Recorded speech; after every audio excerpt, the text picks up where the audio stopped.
আন্দোলনরত চিকিৎসকদের হুমকি দিলেন তৃণমূল বিধায়ক হুমায়ুন কবির। বুধবার 11 সেপ্টেম্বর তিনি বলেন, চিকিৎসকদের পিছনে রাজনৈতিক রং আছে। নারায়ণ সরব নিগমের পদত্যাগের দাবি 1 মাস পর কেন হচ্ছে? আরজি করের অন্দরে ঘুঘুর ভাষা যদি আগে থেকে জানতেন চিকিৎসকরা, তাহলে বললেন না কেন আগে থেকে? আমলারা সরকারকে ভুল পথে চালনা করছে, ওরা ভুল বোঝাচ্ছে। বাম আমলে যেমনটা হয়েছিল তেমনটাই এবারও হচ্ছে। তিনি বলেন, মানুষ মরছেন আর চিকিৎসকরা আন্দোলন করছেন। আমার জেলায় এমন করলে আমি প্রতিরোধে নামবো, ফল তো ভুগতে হবেই, জনরোষে পড়তে হবে। আমরা শুনেন এই টিএমসি বিধায়ক হুমায়ুন কবির এই বিষয়টি কি বলেছেন। চালিয়ে যায় তাহলে এবার রাস্তায় নেমে পদক্ষেপ হবে, তাই তো? এটা আমি মুর্শিদাবাদের ক্ষেত্রে আমি বলছি, ডাক্তাররা যদি এইভাবে অমানবিকভাবে শুধু তিনাদের সিকিউরিটি আর তিনাদের স্বার্থ দেখতে থাকেন, তাহলে আম জনতার স্বার্থ দেখার জন্য আমরাও রাস্তায় নামতে বাধ্য হব। আমি অন্ততপক্ষে হুমায়ুন কবির এই ক্যারেক্টারের লোক হবে। ডাক্তারের যেমন বাঁচার অধিকার আছে, ডাক্তারের যেমন সরকারের কর্মচারী হিসাবে সমস্ত বেতন তুলছেন, সুবিধা ভোগ করছেন, তারপরে তাদের যে দায়িত্ব যে সাধারণ মানুষকে আউটডোরে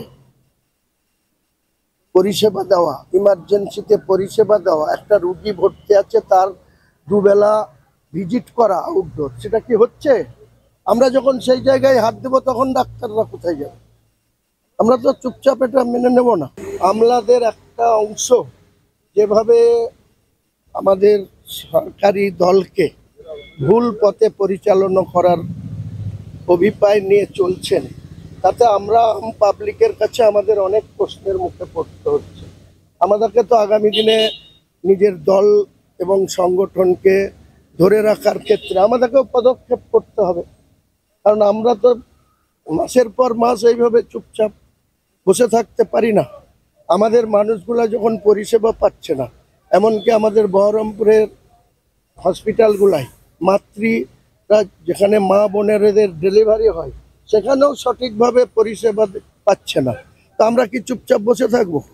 আমরা এমন একটা সময় আসবে আমরাও রাস্তায় নামবো, আমরাও ডাক্তারদেরকে বাধ্য করাবো, তাদের হয় ডিউটি করতে হবে না চাকরি ছাড়তে হবে। প্রসঙ্গত শুধু হুমায়ুন কবিরই নয়, তিলোত্তমা দোষীদের শাস্তির দাবিতে প্রকাশ্য সভায় চিকিৎসকদের দেশদ্রোহী বলে আখ্যা দিয়েছেন বসিরহাটের তৃণমূল নেতা। সোমবার 9 সেপ্টেম্বর সন্ধ্যায় বাদুড়িয়া পঞ্চায়েত সমিতির তৃণমূলের সদস্য চন্দন মুখার্জি, যিনি বসিরহাটের মৈত্রবাগানে তিলোত্তমার দোষীদের শাস্তির দাবিতে প্রকাশ্য সভায় বক্তব্য রাখেন যে ডাক্তারদের কাজে যোগদান নেই।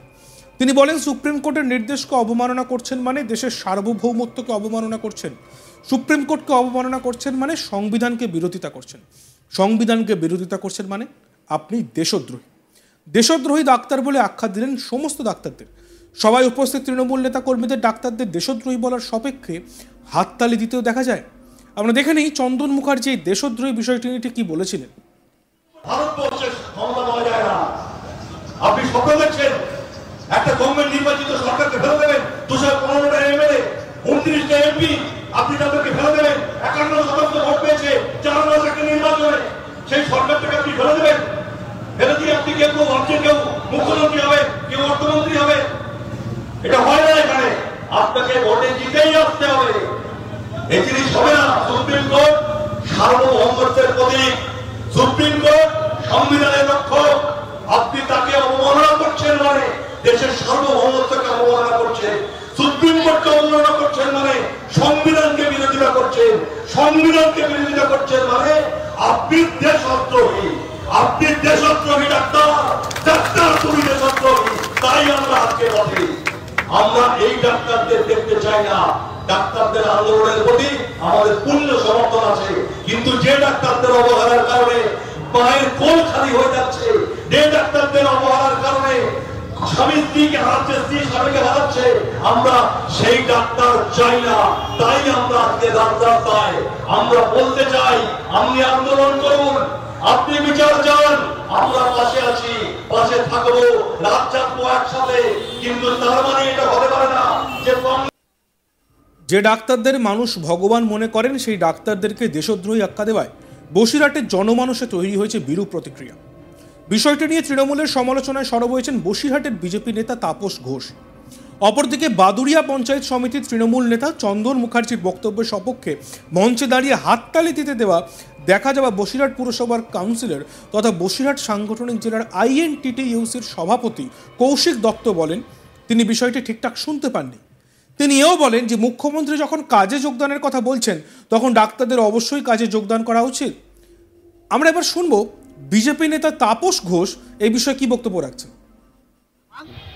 আমি একটা কথাই বলবো, যিনি বলেছেন এই কথা তিনি বা তাঁর নেত্রী বা তার দল সবার আগে দেশদ্রোহী এই কারণে হাইকোর্টের প্রচুর অর্ডার কোড অফ কন্ডেমের আর অভিযোগে অভিযুক্ত সবচেয়ে বেশি তৃণমূল দল এবং ওর নেত্রী এবং ওদের কর্মী কার্যকর্তারা। কারণ আজকে প্রচুর অর্ডার এরা মানছে না। সুপ্রিম কোর্টের অর্ডার, হাইকোর্টের অর্ডার, সবচেয়ে বেশি কোড অফ কন্ডাক্টের জন্য অভিযুক্ত বা দুষ্ট হচ্ছে আমাদের তৃণমূল সরকার আর এদের যে নেত্রী সে মমতা ব্যানার্জি। অতএব এদের নেত্রী যেমন হবে তাদের নেতা কর্মীরাও সেই ধরনেরই হবে, এতে অস্বাভাবিকতা কিছু নেই। কারণ এখন মানুষ সব বুঝে যাচ্ছে আস্তে আস্তে কারা দেশদ্রোহী, কারা দেশের জন্য দেশ গড়ার কাজ করছে, সমাজটাকে নষ্ট করে শেষ করে দিয়েছে, সেই সমাজ গড়ার কাজ করছে জুনিয়র ডাক্তার। তাদেরকে যদি ডাক্তাররা সেই দায়িত্ব কাঁধে তুলে নিয়েছে রাজনীতির ঊর্ধ্বে উঠে, তাদেরকে আমরা স্যালুট জানাই। তাদেরকে যারা দেশদ্রোহী বলে আমার দৃষ্টিতে তারাই সবার আগে দেশদ্রোহী। অন্যদিকে শুনে নিই INTTUC নেতা কৌশিক দত্ত তিনি কি বলছেন। গত পরশুদিন সুপ্রিম কোর্টের একটা নির্দেশ ছিল যে গতকাল 5টার মধ্যে ডাক্তারদের নিজ নিজ কাজে অংশগ্রহণ করার জন্য। ডাক্তারই একটা নোবেল প্রফেশন, তাদের একটা সামাজিক দায়বদ্ধতাও রয়ে গেছে। দেখুন, সবাই বিচার চাইছেন, তদন্ত চাইছেন, আমরাও বলছি we want justice not politics.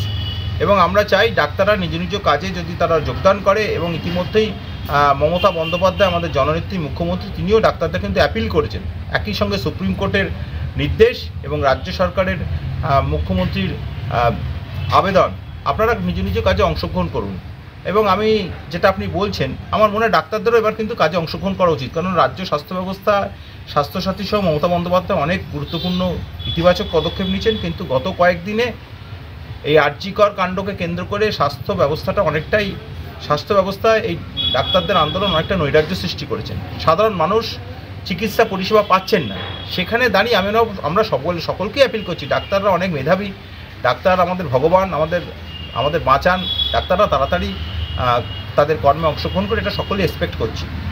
গতকাল আমিও মঞ্চে ছিলাম, হয়তো আমার কর্ণগোচর হয়নি। যদি এরকম কোনো বেফাস কথা বলেও থাকে আমার মনে হয় সেটা ভুল হয়েছে। তবে চন্দন মুখার্জি একজন দায়িত্বশীল নেতৃত্ব, কথা প্রসঙ্গে কী এক্স্যাক্ট বলেছে, হোয়াট ইজ হোয়াট, আমি সেটা আমার কর্ণগোচরে আসেনি, বা আমি একটু অন্যমনস্কত অবস্থা ছিলাম। কী বলেছে আমার ঠিক এক্স্যাক্ট মনে পড়ছে না। ডাক্তার দেখতে থাকুন আজ তাক বাংলা, সাবস্ক্রাইব করতে ভুলবেন না।